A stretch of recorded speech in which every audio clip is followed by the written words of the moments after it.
Donc dans cette vidéo-ci, on va travailler sur cette fois factoriser. Donc c'est la deuxième partie de l'énoncé. La deuxième partie de l'énoncé consistait à factoriser ces expressions. Donc vous les avez toutes sous les yeux, je les ai recopiées. Et donc on y va. À nouveau, on coupe la vidéo à 2x. On corrige. Donc ce A2x, on veut le factoriser. Attention, tout à l'heure la consigne s'était développée. La factoriser, pourquoi? Parce qu'effectivement c'est une somme, avec ce plus qui est là. Et donc les deux termes, ce sont celui-ci et celui-ci. Qu'est-ce qu'on remarque? Dans chaque terme, il y a x. Donc on peut très bien se mettre en valeur cette chose-là. Donc ce x-là, ici. Et le même x juste à côté.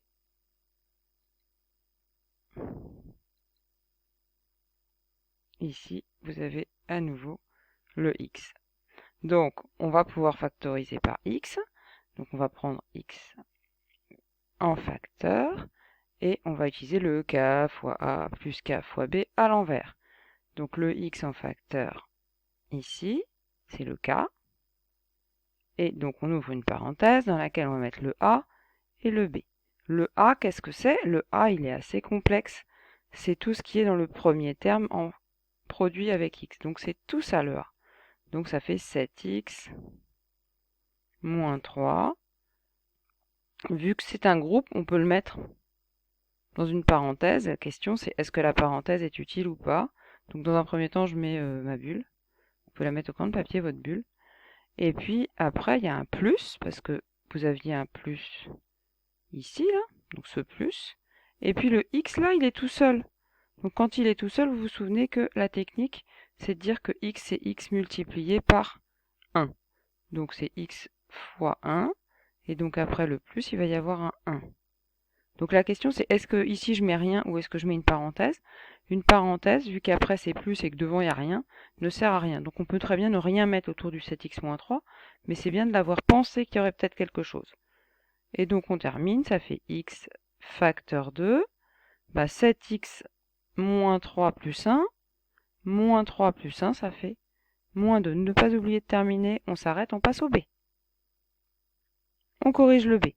Le b, il fait partie des ultra classiques qu'il faut savoir faire quasiment directement.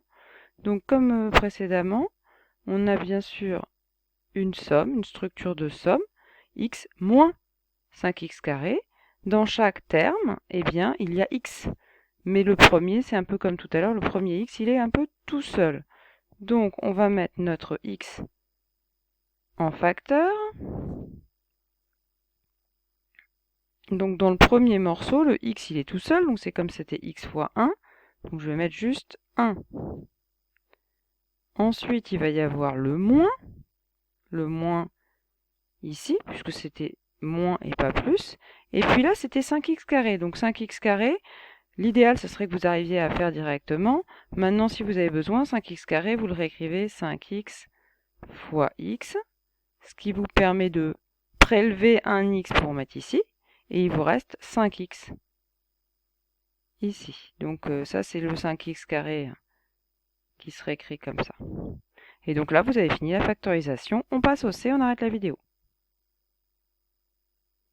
Alors, le C, il ressemble beaucoup au précédent. C'est à nouveau la même structure. Vous avez à nouveau un x carré quelque part. Et vous avez ici un moins qui sépare les deux termes. Dans le premier terme, c'est x, 3 fois x ici.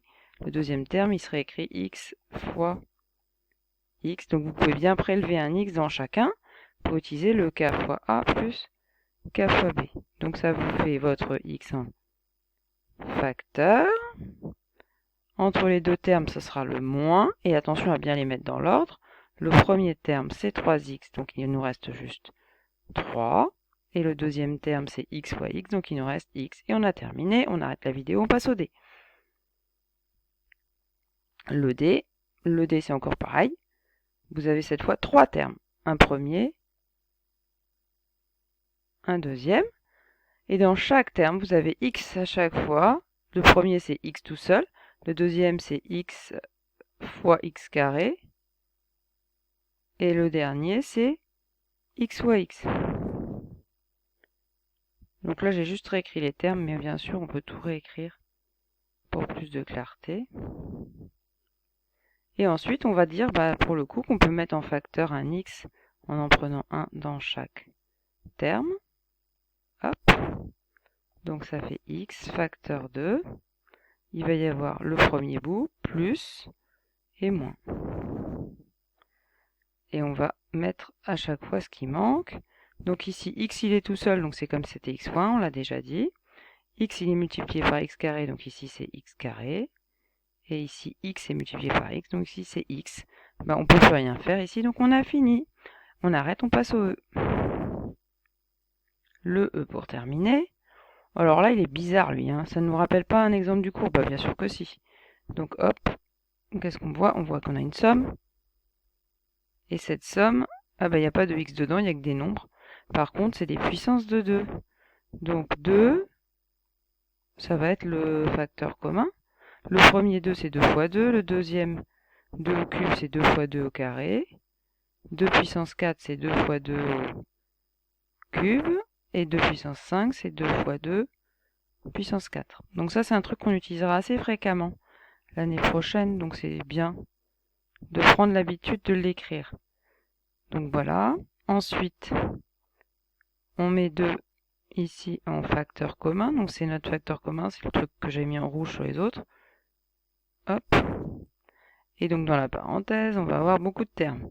On va avoir un premier, on va avoir un plus, un deuxième, encore un plus, un troisième, encore un plus, un quatrième, hop. Donc on y va. Qu'est-ce qui va nous rester? Ici 2 tout seul, donc 2 fois 1. Ici 2 fois 2, donc il reste 2. Ici 2 fois 2 au carré, il reste 2 au carré. Ici 2 fois 2 au cube. Et pour finir, 2 exposant 4. Donc là, on a terminé la factorisation. Et c'est là qu'on fait le petit plus comme l'autre jour. Ça, c'est la somme des 2 exposants k pour k allant de 0 à 4. On applique la formule que j'ai rappelée l'autre jour. Donc 1 moins 2 exposants, ce qu'il y a ici plus 1. Donc 4 plus 1 sur 1 moins 2. Ce qui fait 1 moins 2 exposant 5 sur moins 1. Alors 2 exposant 5, qu'est-ce que c'est? C'est 2 fois 2, ça fait 4. On fait encore 2, ça fait 8. Fois encore 2, ça fait 16. Fois encore 2, ça fait 32. Donc c'est 1 moins 32 sur moins 1. On peut laisser comme ça ou bien tout de suite on passe à l'opposé. 1 moins 32, ça fait moins 31. Moins 31 divisé par moins 1, ça fait juste 31. Donc en fait, la factorisation, elle nous permet même de calculer rapidement que ça fait 2 fois 31. Et donc 62, ouf! C'est pair, c'est logique, on a ajouté que des nombres pairs, donc heureusement. Donc voilà le résultat du E. Et c'est terminé pour cette fois.